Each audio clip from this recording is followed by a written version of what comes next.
Radio. Rahim here with Tom Loeffller, getting ready to put on another show at the Forum. It's Superfly 2. Yes. And that is something I think that's unique right now, putting spotlight on these lighter weight divisions and really building these stars. Obviously, Superfly 1 was a great success. Talk to me about this card, what's special about it, and why people need to be tuning in. I'll tell you, Superfly 1 was one of my favorite shows to work on. It was a great reaction from the fans. I didn't know if we could top it, but now having 3 world title fights, having Cuadras against Arroyo, you know, this one, we keep getting better at this. And you know, the great thing about the flyweight, super flyweight divisions is the guys just want to fight. They want to fight each other.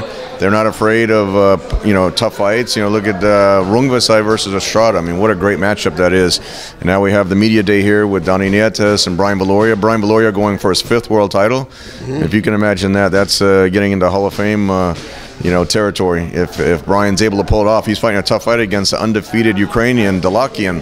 So he's got a lot of work cut out for him. But you know, it was a lot of hard work putting together. Again, working with a lot of different promoters, a lot of international fighters. But these are the type of shows, the type of fights that the fans respond to. The ticket sales are going great. It's at the Forum February 24th, and we're really excited about it. How is his star, VASYL, I'm talking about, after having this success against Chocolatito and such a huge spotlight? Chocolatito is, you know, such a fan favorite. Yeah. Now with him at the top of the bill, how is his star shining? How are the fans responding? What's it like having that guy as the flagship now? Well, I'll tell you, Chocolatito sold out the StubHub. You know, he had the 2nd highest ticket sales behind Triple G when he fought Rubio at the StubHub. So Chocolatito was definitely a fan favorite. In a way, was on the first show, and he became a, you know, overnight sensation over here in the States. But the Thai fans, the Thai community has really gotten behind VASYL. You know, after, you know, first fight was very close, was controversial, but after he had the big knockout over Chocolatito, he's become a national hero in Thailand. So there's a very big Thai community here in LA with Thai Town, and the fans have really supporting their champion. So you know, VASYL is taking the banner as the champion, and Estrada with his win over Cuadras, you know, he's engaging the Mexican fans. So it's not only you know, the Thai community, the Mexican community, the Filipino community here for Nietes and Brian Valoria, the Ukrainian community, but just the boxing fans in general know the quality of talent that's going to be on the show. Well, this is the first time I'm talking to you since we've gotten the finalized international superstar matchup happening in Las Vegas. Well, we're meeting with Golden Boy today. Actually, we're going over now that the fight's finalized. Now, the next step is trying to finalize the location. Madison Square Garden's put in a very big bid. We're going to meet with Golden Boy today to discuss the offers from T-Mobile and MGM, and you know, try to pick the best location that makes the most sense for it. I mean, Cinco de Mayo in Las Vegas is going to be hard to beat. It's almost like a national boxing holiday in Las Vegas, but you know, we'll see what we can put together. And it's great, Rahim, it's great to finally be talking about the fight and promoting the fight rather than negotiating the fight. So we're excited about May 5th, Cinco de Mayo, and we should have I mean, that's the fight that fans really been demanding, and we're looking to put on a great show with Golden Boy. Well, the first one was so long in the making, and I've been giving everybody such grief about making the second one. So out of respect for the patience of yourself and Oscar about me winding you up, I'm wearing the original pullover. Now, the reason I brought up where this fight is happening is obviously, first of all, you guys haven't agreed apparently, but the first fight turning out with the draw the way it did, some people do have Canelo getting a draw, even have him winning, but most people don't. And it seems like we didn't on our side. No, yeah, I didn't think so. So to set a fight like that in Las Vegas, which has to be considered Canelo's backyard at this point, and on Cinco de Mayo, you have to tell me the amount of concern that goes into getting a fair decision if it were to come down to that, and you know, having this fight promoted in a way that's fair to both fighters. It's unfortunate that it was such a great co-promotion last time. It transcended boxing. It became an international sporting event, and you know, everything was great with Las Vegas.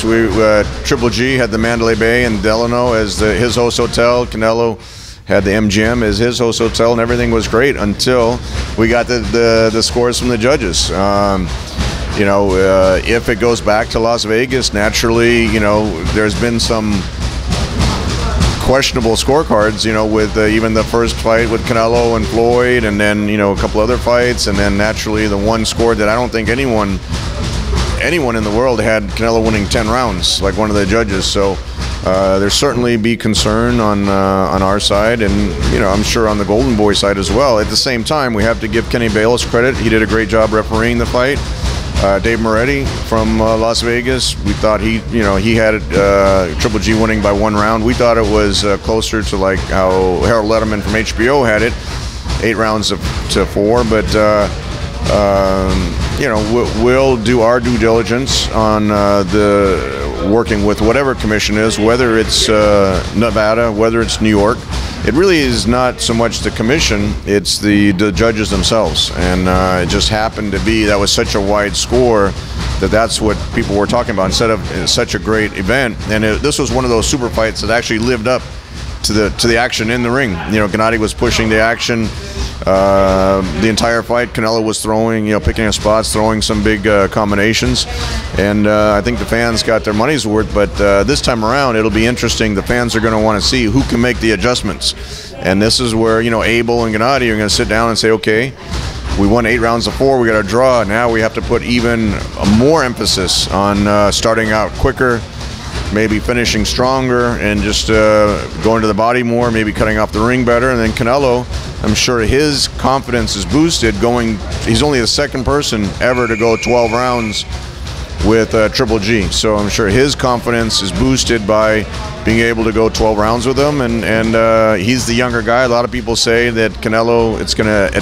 favor him with the rematch because he's the younger guy. Gennady's another year older, but with Gennady's punching power and the way he just stalks his opponents, I really see a similar blueprint, and it'll be interesting. The fans, this is the first time I ever heard Canelo get booed, and they booed not only the decision, I think they booed, as Mexican fans booed the way he fought. No one's ever seen him, you know, be so, you know, move so much over 12 rounds, and it was clearly a tactic to survive against one of the biggest punchers in boxing, and we'll see if Canelo this time around, he's promising a knockout.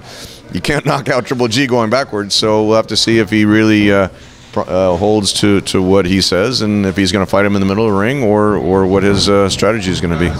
The fighters in a rematch like this are not the only ones. Brian Valoria and Hansis in the ring now. Who need to make adjustments.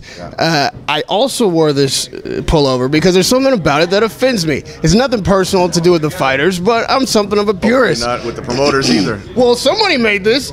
It says Canelo Golovkin. Yeah, well, that's how the thing was promoted. I mean, from top to bottom. I think even before the fight, you admittedly were like, you know, we made a lot of concessions because we wanted to make this fight, and they were made a lot of concessions.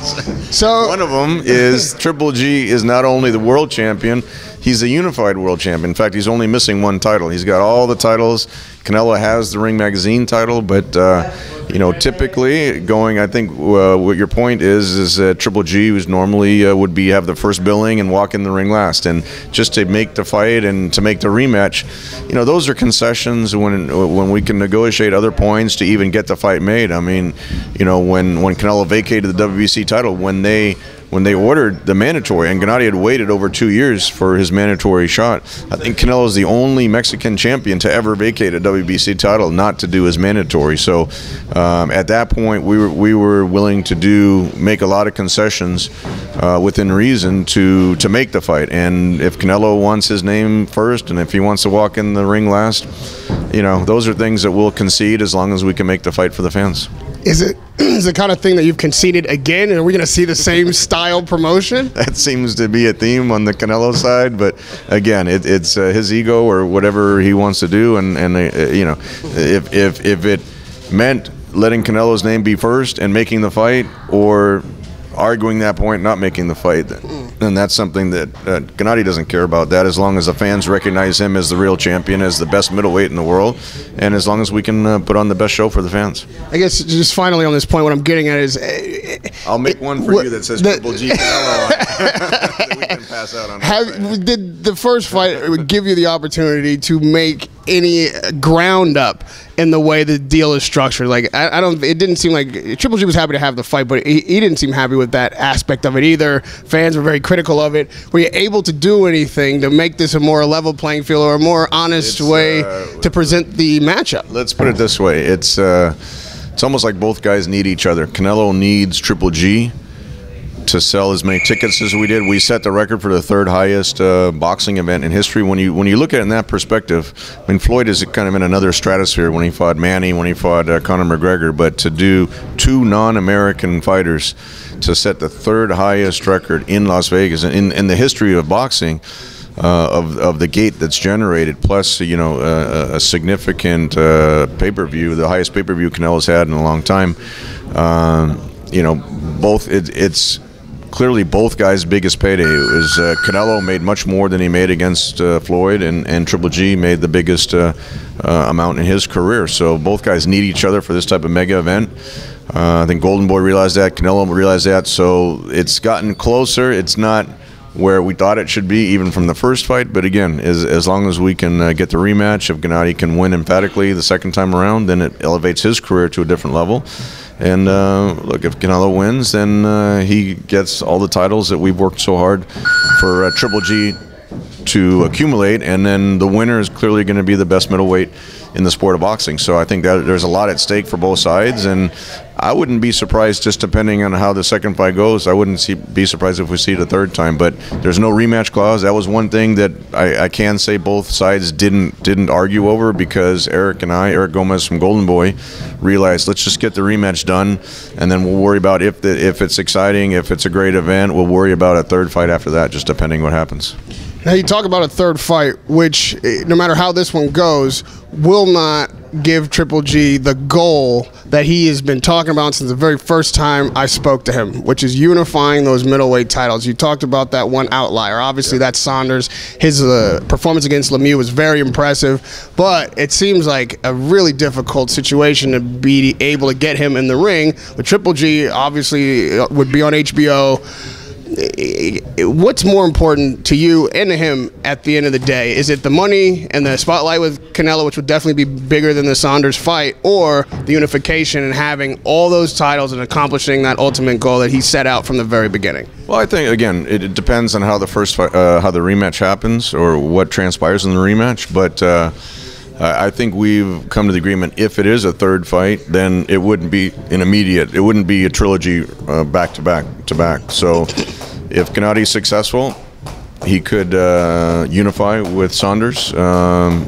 It's been hard to come to an agreement with Saunders in the past. We've been offering, okay, here's 3 world titles, you have 1 world title, let's try to make it happen. He was even willing to go to the UK when he fought Kell Brook. The first call that I made for that September date was to Frank Warren and to try to unify with Saunders, with Triple G going over to the UK. So we'll see if Gennady can win, and the opportunity is there to unify with Billy Joe. Seems like he's calling out. He's much more active now and animated to want to fight Triple G. So if we can make it happen under reasonable circumstances, then we definitely would look forward to that. And then if a third fight with Canelo happens, that would be down the road, maybe 2019, something like that. And lastly, you talked about not having these trilogies back to back to back. With the time between September and May, Triple G's used to having a fight in between there, and these negotiations and all this stuff. Was it insistent? Was Golden Boy insistent that you not take an interim fight? Was it something you weren't interested in? Why not see Triple G defend his title one more time and stay on the kind of activity that he's accustomed to, which may give him the kind of rhythm and thing that gives him an advantage to win the fight? Gennady likes to stay active. That was one point that the Canelo side made, and the Golden Boy made, is that they wanted to fight. They wanted to fight May 5th. May 5th is a known, successful pay-per-view date. So that was a concession also that we made. Instead of saying, okay, we want to fight earlier in March or April, if we could make the fight, May 5th was okay. So that was that's fine. But even with May, Gennady could fight 2 more times. He could fight September, and then he could fight at the year end in December. So we could still squeeze in 3 fights this year, depending on just to make sure how his body is and if he's successful against Canelo, and then get him back on that 3-fight rhythm that he's used to. All right, well, I will wait till May. This one time I want my proper pullover. All right, we're going to make one just for you. Thank you. So you've all heard that. I'm going to be donning that on Fight Week. Radio Rahim with Tom Loeffler down here at Wildcard Boxing Gym, man. Always a pleasure to talk to you. Big things on the horizon. February 24th at the Forum, Superfly 2, and, of course, Triple G Canelo 2. It's going to be in Vegas. Like, come on, let's stop playing games here. In Las Vegas on Cinco de Mayo. Great to talk to you, Tom. Radio Rahim with Tom Loeffler.